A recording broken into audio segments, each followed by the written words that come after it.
My name is Ben. I worked at a station off I-95 in Georgia.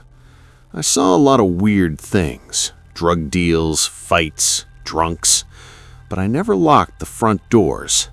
Not until the night the black sedan pulled up to Pump 6. It was 3:15 a.m., the witching hour. The station was dead quiet. I was restocking the cigarettes behind the counter. A car pulled into the lot. It didn't slow down gradually. It came in hot, screeching to a halt at Pump 6, the furthest pump from the store. It was an old black Lincoln Town car. The windows were tinted so dark they looked painted. I watched it on the monitor. No one got out. It just sat there. The engine was idling. I could see the exhaust puffing into the cold air. 5 minutes passed, then 10. Finally, the driver's door opened. A man stepped out. He was tall, wearing a long trench coat that looked too heavy for the Georgia weather. He wore a wide-brimmed hat pulled low. He didn't reach for the nozzle. He didn't swipe a card. He walked toward the store. But he didn't walk normally. He walked with a severe limp, dragging his left leg. Scrape, step, scrape, step. He triggered the automatic sliding doors. He walked in. The smell hit me instantly. It wasn't gas. It was copper, like old pennies or blood. He walked straight to the counter. He didn't look at the chips. He didn't look at the soda. He looked at me. His skin was gray, sickly gray, and when he smiled, I saw that his teeth had been filed down. They were sharp, pointed. "Pump 6, he rasped. His voice sounded like gravel in a blender. $20. Diesel. I frowned. "Sir, Pump 6 is the regular unleaded pump. The diesel is on Pump 1 and 2. He stared at me. His smile didn't waver. "Pump 6, he repeated. He slammed a $20 bill on the counter. The bill was damp. It was stained with a reddish-brown substance. I didn't want to argue. I just wanted him out. "Okay, Pump 6, 20 on diesel, but the nozzle won't fit a diesel tank." "It will fit," he whispered. He turned and dragged his leg back out the door. Scrape, step, scrape, step. I authorized the pump. I watched on the monitor. He went to the car. He didn't put the nozzle in the fuel tank. He opened the trunk. He put the nozzle inside the trunk of the car and squeezed the handle. My heart stopped.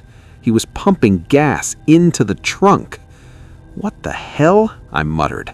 I reached for the PA system microphone. "Sir, stop. You can't do that."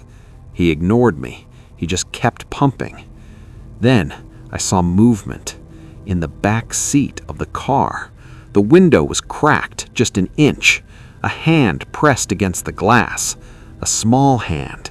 A child's hand. It slapped the glass frantically. My blood ran cold. He wasn't filling a gas can. He was soaking the car, and someone was inside. I grabbed the emergency shutoff button under the counter. The man froze. He looked at the nozzle. Then he looked at the store. He looked right at me. He pulled the nozzle out of the trunk. He threw it on the ground. He started walking toward the store again. But this time, he wasn't limping. He was running. He moved with terrifying speed, his heavy coat flapping behind him. The limp was an act. I slammed my hand on the door lock switch. He hit the glass doors just as they locked. "Open the door, Ben," he screamed. I stumbled back. I hadn't worn a name tag.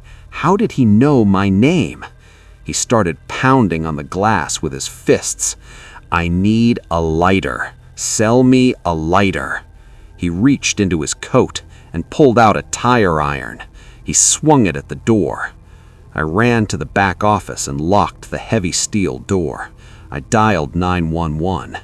He's trying to get in. He has a tire iron. There's a kid in the car." I watched the security monitor in the office. The man smashed the front door open. He climbed through the broken glass. He didn't come to the office.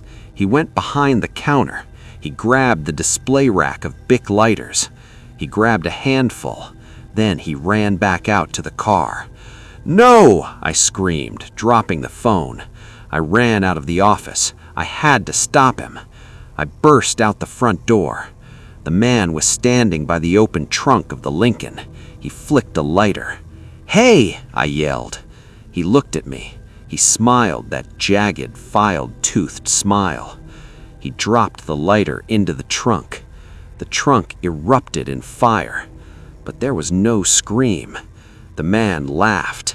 He got into the driver's seat of the burning car. He revved the engine, and he drove off. He drove a burning car onto the highway, disappearing into the night, trailing smoke and fire. The police found the car 5 miles down the road. It had burned down to the frame in a ditch. But here's the twist. They pried open the trunk. There was no body, no child. There were mannequins. Burned, melted plastic mannequins. Some were child-sized, some were adults. And in the back seat, where I saw the hand, it was a robotic arm, a Halloween prop wigged to a motor to slap the window. The man hadn't abducted anyone. He hadn't killed anyone. He had staged a show. He wanted me to see the hand. He wanted me to hit the shutoff. He wanted me to come outside. The police found a note in the glove box of the burned car. It wasn't burned. It was in a fireproof box. The note was addressed to me. "You passed the test, Ben. You called for help. The last clerk just hid in the bathroom. That's why he's in the trunk of my other car." The police reopened the case of a missing gas station clerk from the next county over. He had vanished 2 weeks prior. They never found the man with the filed teeth. But a week later, I got a package in the mail at my house. It was a Bic lighter and a note that said, "Keep the flame burning." I moved states. I work in a warehouse now. No windows, no glass doors.